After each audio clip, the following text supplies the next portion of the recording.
حمدين صباحي سياسي مصري ولد في مدينة بلطيم بمحافظة كفر الشيخ عام 1954. أسس رابطة الطلاب الناصريين وتولى موقع الأمين فيها وهو في المرحلة الثانوية، ومع التحاقه بكلية الإعلام أسس نادي الفكر الناصري بجامعة القاهرة، والذي كان أحد أهم المؤسسات الناصرية التي نقلت المشروع الناصري من موقع السلطة إلى موقع المعارضة الجماهيرية ضد السادات وسياساته. اعتقل مرات عديدة بداية من أحداث يناير عام 1979 ثم عام 1997 عندما قاد مظاهرات فلاح مصر، وتكرر اعتقاله وهو نائب في مجلس الشعب عام 2003 في مظاهرات التنديد بغزو العراق.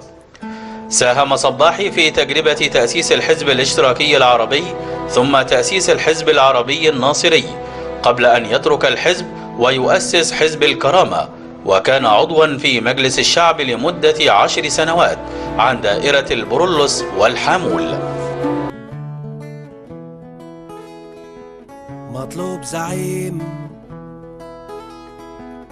لشعب طول عمره عظيم، لشعب كان فاعل زمان لكنه هان، حتى انه صار بايدين كبار وايدين صغار، مفعول بيه بيقسموا ويفرقوا ويقطعوا في عين اللي جابوا واللي جاب ابوه عشان يموت أو ينتهي.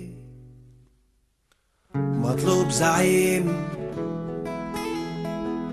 لشعب حكامه خانوه وتوهوا وغيبوا، واللي انتبه منه وفق غموله عينه كمموا وسلموا في المعتقل لكلاب جعانة يقطعوه، لكنه رغم القهر قام زقر وزام، وفي اسبوعين زلزل حصون الجلادين هد النظام فوق راس جميع المفسدين.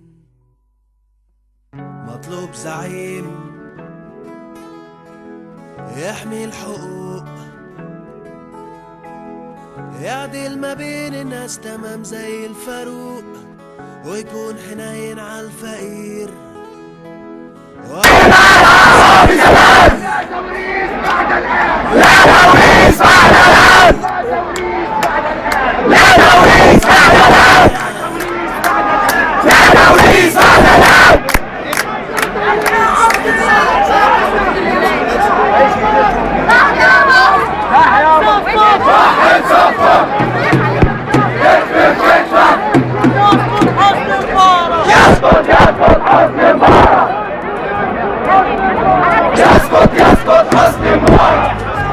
زعيم